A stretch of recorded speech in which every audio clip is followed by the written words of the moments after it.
We are live at Red Moon Sound Studio in Knoxville, Tennessee. Our featured artist today is jaqhoney.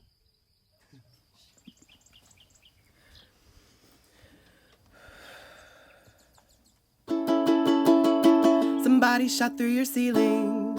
The bullet landed in the kitchen and it broke open the cocoa that you didn't care for anyway. They said they would fix it, come down and repair the damage. But how can you feel safe knowing their clumsy hands are just above your head? The dog didn't even care. A bullet came into your house and he didn't even notice. I propose that we demote him from guard dog to bystander. I can't stop picturing the drywall raining down from the heavens like a gentle snow, faces covered in dust and cocoa, looking up at the neighbors from below. Somebody shot through your ceiling. I couldn't sleep until I ran my shaking fingers through your hair to make sure everyone was in its place. They said they were sorry. I think we're all sorry too, when a preventable accident and a near-death experience bring the world into a sharper view. The dog didn't even care. A bullet came into your house and he didn't even notice. I propose that we demote him from guard dog to bystander. I can't stop picturing the drywall raining down from the heavens like a gentle snow, faces covered in dust and cocoa, looking up at the neighbors from below. And the yelling through the walls sounds like our childhood, and screaming and slamming is such a familiar refrain. And I'm a kid in the closet trying to be quiet, waiting for the storm to blow over again. Somebody shot through your ceiling, and I must admit that I'm freaking out. I've known I loved you for a while now. This burned away any shred of doubt. False idols in the corner, lighting candles on the altar to preserve your life. I'll worship whoever I need to save you, whichever God keeps you alive. The dog didn't even care. A bullet came into your house and he didn't even notice. I propose that we demote him from guard dog to bystander. I can't stop picturing the drywall raining down from the heavens like a gentle snow, faces covered in dust and cocoa, looking up at the neighbors from below. Glory be to life, glory be to liberty, glory be to bullet holes in the ceiling.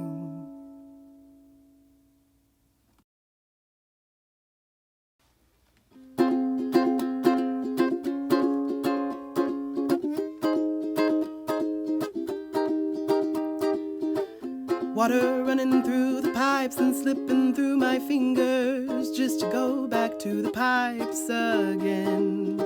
Seems like the closer that I hold you, the less I hold you, just to come back to myself again. And who's the wretched thing crying in the corner, who's begging you to stay? And knowing you don't wanna, can't stand to look at it, can't bear to look away.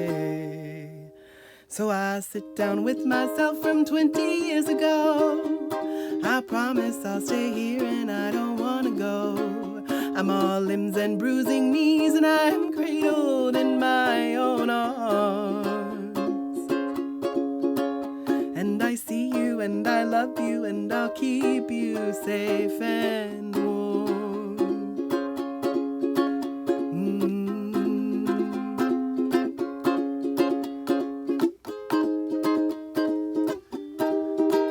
Like the rhythms of the moon, my memories wax and wane, just to go back out with the tides again. Seems like the more I get to know you, the less I know you, just to come back to myself again. And who's the wretched thing crying in the corner, who's begging you to stay? And knowing you don't wanna. Can't stand to look at it, can't bear to look away. So I sit down with myself from 15 years ago. I promise I'll stay here and I don't wanna go. I'm all pudge and rough and hems and I'm cradled in my own arms. And I see you and I love you and I'll keep you safe and warm. 10 years ago I bottomed out. I thought the kindest thing that I could do was go ahead and see myself out so the party could go on without me dragging down the mood. And then the wine turned back to water and I saw the person I could be if I let myself be known and let myself be mortifying. 'Cause I'm the wretched thing crying in the corner. I'm begging you to stay and I know you don't wanna. Can't stand to look at me, can't bear to look away. So I sit down with myself from 15 years from now. I know I'll get there, only future me knows how. I'm all scars and salty tears and I'm cradled in my own arms. And you see me and you love me and you'll keep me safe and warm. I know you see me and you love me and you'll keep me safe and warm. Because I see you and I love you and I'll keep you safe and warm. And I know you saw some of us, but they didn't. So I'm going to tell them. The entire room was crying during the songs. Like, it was just, and this is the way it is. Every time I see you play, I'm just like, I just melt. I melt. Like, every orifice on my face is just like tearing up. It's just, you're so good. And we talked about this a little bit earlier, but you feel very like Woody Guthrie, Bob Dylan, but then I also hear Kimya Dawson in there. And I just love that fusion because you're still so uniquely you. But I can hear all of those influences, at least from my history. Totally. Okay, cool. Yeah. And that makes me happy that like you feel that too. Yeah. What other artists do you feel are most influential to your music? Tati was really into Simon and Garfunkel. This is Grandma. Like, my Tati. Yes. Very into Simon and Garfunkel. Okay, Definitely I grew hear up that with that too. kind of kind of the nature imagery. And if I had another person to sing with me, there would be lots of beautiful harmonies. Yeah. And it's just me out here. But do you want it to be more people? At some point I do love to make music with other people. And I'm always like, we should start a band. And then nobody has been like, yeah, let's do it. It's like, they're like, oh, they've got it on their own. Like, but it's like, I remember reading something about Dolly Parton forever ago, how much she loved to sing with like Reba McEntire and like those other ladies, because it's like to get to sing harmonies when you're always having to be out there singing the melody. It's really, really fun. There's also something so primal about melodies. Like, it's like, I mean, just looking at the way that we make, I think Cosmic, it is like godly. All of it. I don't know. Like we are meant to make glorious music together. Yeah. And to be in community in all these different ways. And you look at the way that, like, I mean, it can tip over into like cult where everybody's chanting the same thing at the same time. It's a little spicy there.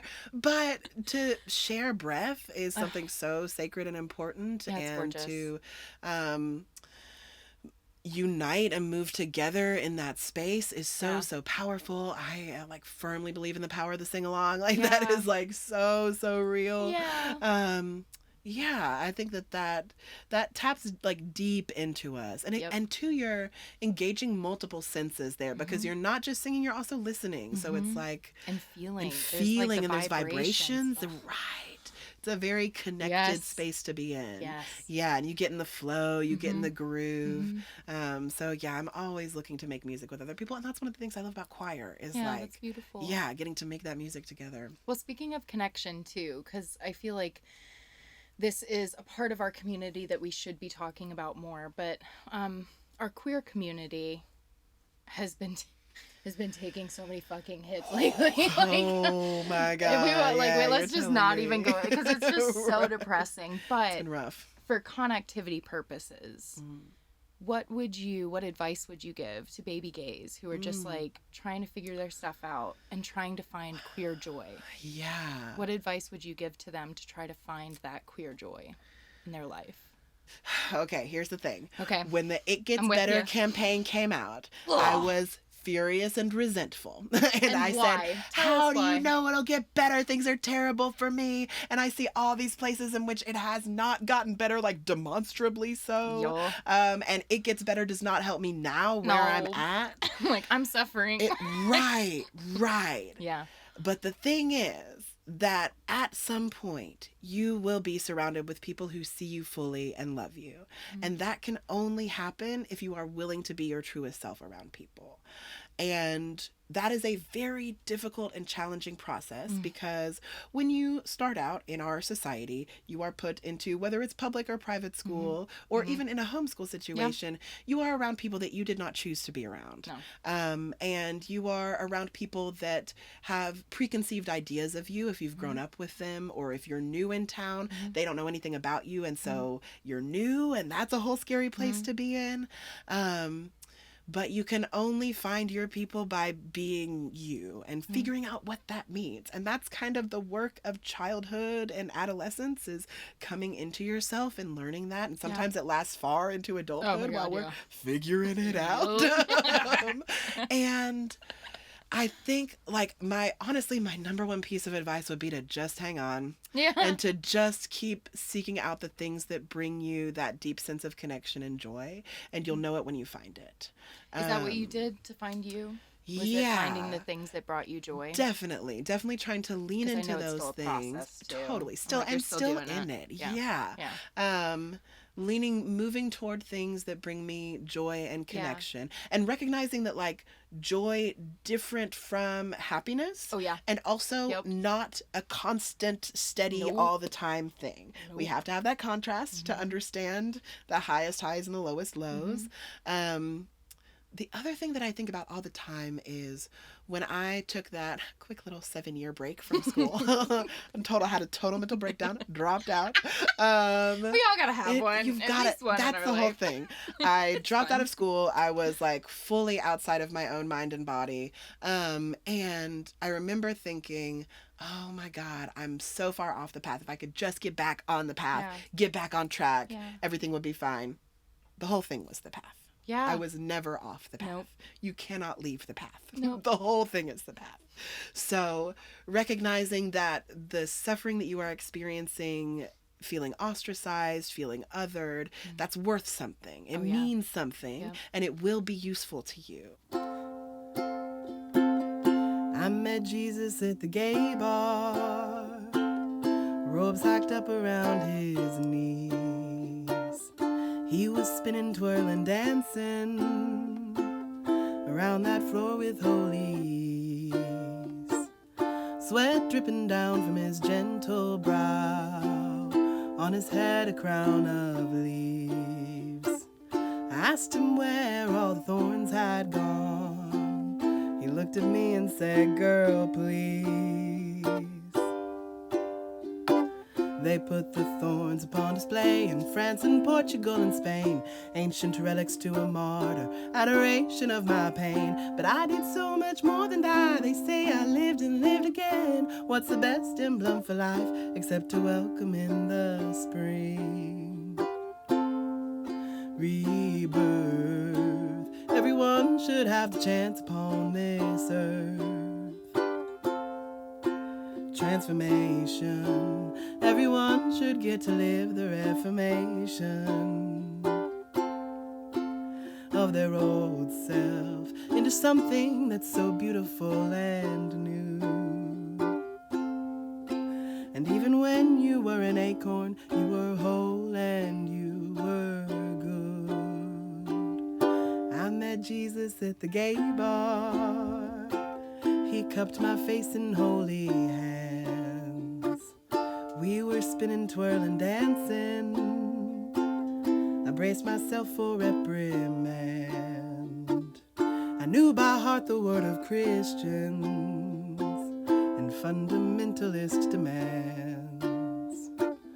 He said, honey, I don't claim them. Some of my best friends are trans. They put their hatred on display in FLTN and IA, ancient relics to a system designed to harm and separate. But I did so much more than die. They say I lived and lived again. Those who stood by me the longest were my lovers and my friends. Rebirth. Everyone should have the chance upon this earth. Transformation. Everyone should get to live the reformation of their old self into something that's so beautiful and new. And even when you were an acorn, you were whole and you were good. Wheat is wheat, even though when it is young it looks like grass. We know the truth. Jesus loves my queer and gay and shapely ass. It doesn't matter what they're screaming on the Facebook walls and feeds. I've got you, you've got me, and that is all we really need. I met Jesus at the gay bar, sweaty, laughing, full of joy. He told me secrets of the ages. He's always loved the hoi polloi. So I'll tell you something true, though the haters won't believe it, that he is ours and not for you, because you've strayed too far to see him. Rebirth. Everyone should have the chance upon this earth. Transformation. Everyone should get to live the reformation of their old self into something that's so beautiful and new. And even when you were an acorn, you were whole and you were good. And even as you are right now, you are whole and you are good. And even as you are right now, you are whole and you are good. I danced with Jesus at the gay bar. I danced with Jesus at the gay bar.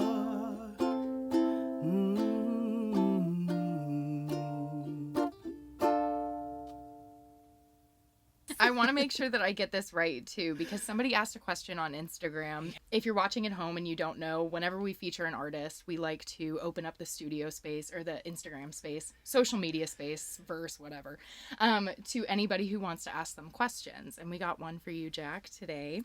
And this is from Corey with a K. What helps you stay brave when being so vulnerable in your lyrics/storytelling? Yeah, what helps me stay brave in all of these vulnerable moments? So, I have read a lot of Brene Brown's work, and I think that she is kind of the go-to for vulnerability and shame and kind of unpacking that. And one of the things that she talks about is the arena. I don't know if you've heard that bit a little bit. But so the idea is that, to broadly paraphrase her beautiful words, the idea is that there's an arena and there are the people that are in there fighting, that are vulnerable, that are doing the work, that are showing up, that are unpacking their shame. And then there are the people up in the stands who have a lot to say, but are not in the arena with you. And so I think earlier I said one of my new favorite phrases is, I do not take feedback from people that I would not take advice from. Yes. So I only want your opinions if you're in the arena fighting with me. Yeah. Because feedback is important for growth. Right, of we need course. to have reality reflected back to us. But if you're sitting up there in the cheap sheets and you're not out there like fighting alongside me, being vulnerable in this space with me, then whatever advice you have to give me is not going to come from a wholehearted place. Mm-mm. So the thing that keeps me brave is recognizing that my ability to be vulnerable is what attracts other people who are willing to be vulnerable to me. Yes. And then we can share in that vulnerability. Yes. And let our shame just like drift away and the light dissipate like a shadow. So it's like, it is always scary. One of the funnier experiences I've had is the property manager of my apartment complex is a local radio DJ, and I wrote a song called "Rent Increase in July" that was very pointedly about the rent going up, and even like mentioned the time that my air conditioning was out, and I had the opportunity to play on her radio show, and I'm gonna play this song, and I like checked with my roommate. I'm like, do you think that we will get evicted if I play this song? Like, do you think they're gonna be so mad? And she loved it. She thought it was so funny and so real.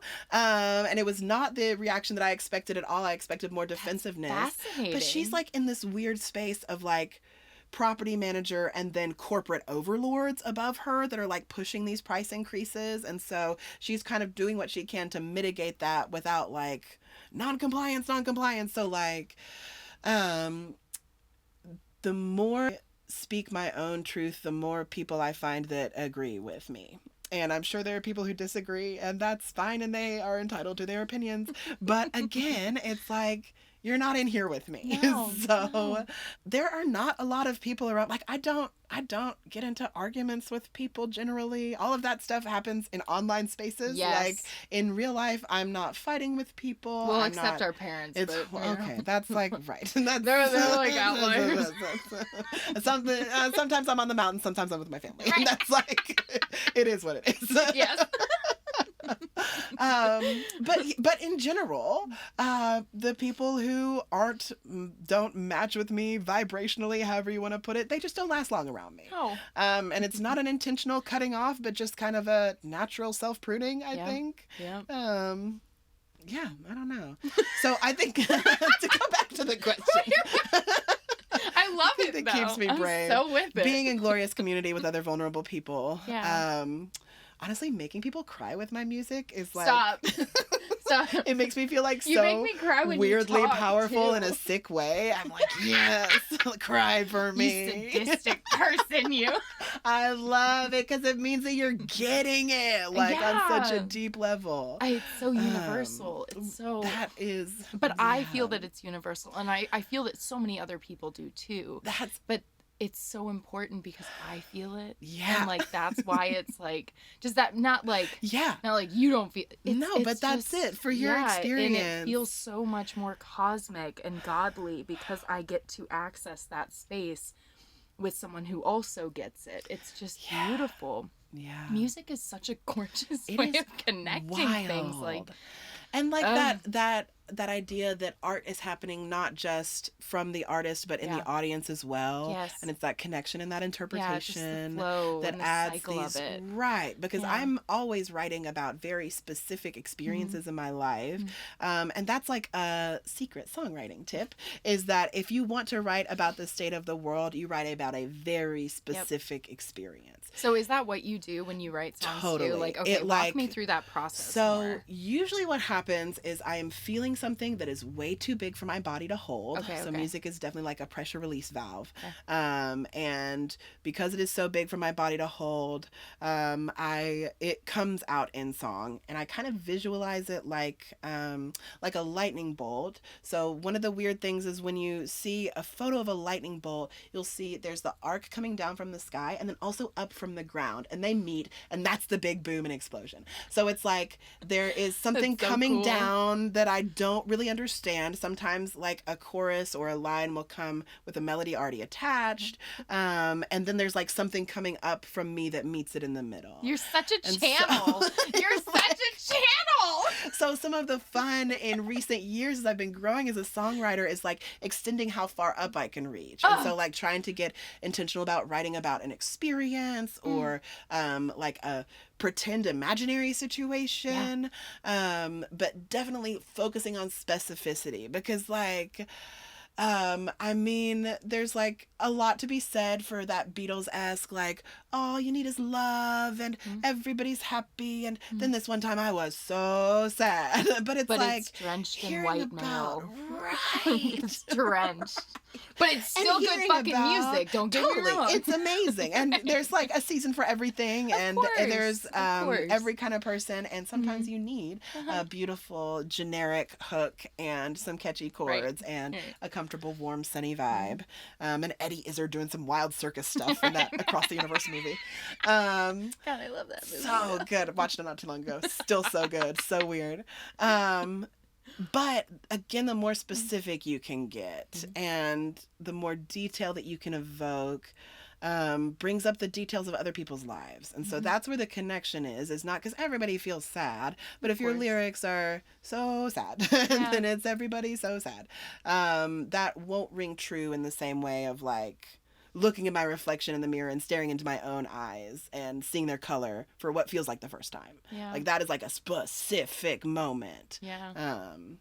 So yeah, trying to hone in on specific sensory experiences, specific details. And then from there you can kind of expand a little bit. But yeah, the more specific you can get, the more general and connected people will feel to it, which is a weird contradiction. No, it makes sense.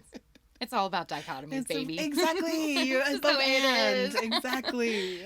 But I wanted to know too, where can fans find your music? Yes. So the easiest way to find my music on Spotify is actually just by searching for the name of my first single, which is February Miscarriage. Cool. My artist name is Jack, J-A-Q. Apparently some other people also have that name.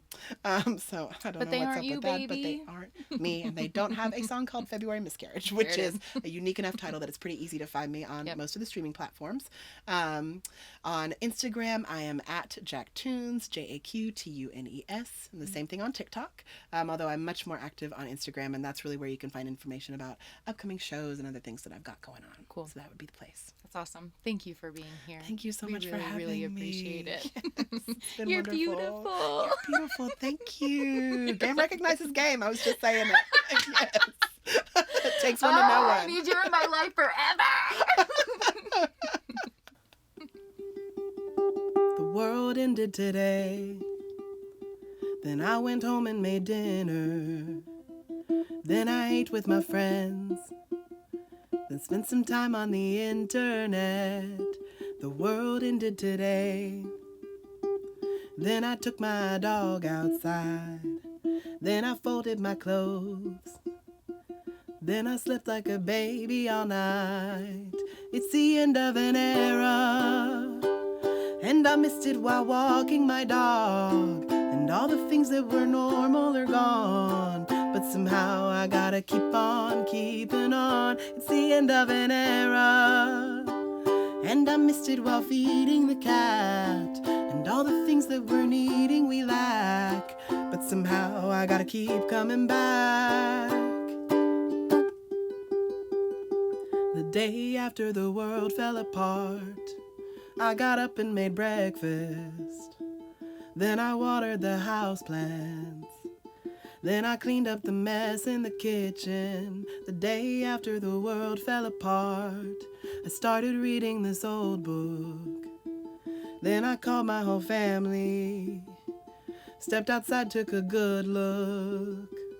It's the end of an era, and I missed it while walking the dog. And all the things that were normal are gone, but somehow I gotta keep on keeping on. It's the end of an era, and I missed it while feeding the cat. And all the things that we're needing we lack, but somehow I gotta keep coming back. The world has ended many times over. And then somebody wakes up and makes tea. And then somebody wipes down the counters. And then somebody feeds the baby. The world has ended many times over. And then I hold my darling. And then I text my bestie, I love them. And then I plant the new seeds for spring. I believe in the harvest. I believe in reaping what we have sown. I believe that we build life together. I believe that we all die alone. I believe in the sunrise. I believe in the turning of the earth. I believe in community. I believe in knowing your worth. It's the end of an era, and I missed it while walking the dog. And all the things that were normal are gone, but somehow I gotta keep on keeping on. It's the end of an era, and I missed it while feeding the cat. And all the things that we're needing we lack, but somehow I gotta keep coming back. It's the end of an era, and we will dance in the ruin, and we will cry for revolution, and we will sing our own absolution. It's the end of an era, and we will dance in the ruin, and we will cry for revolution, and we will sing our own absolution. It's the end of an era.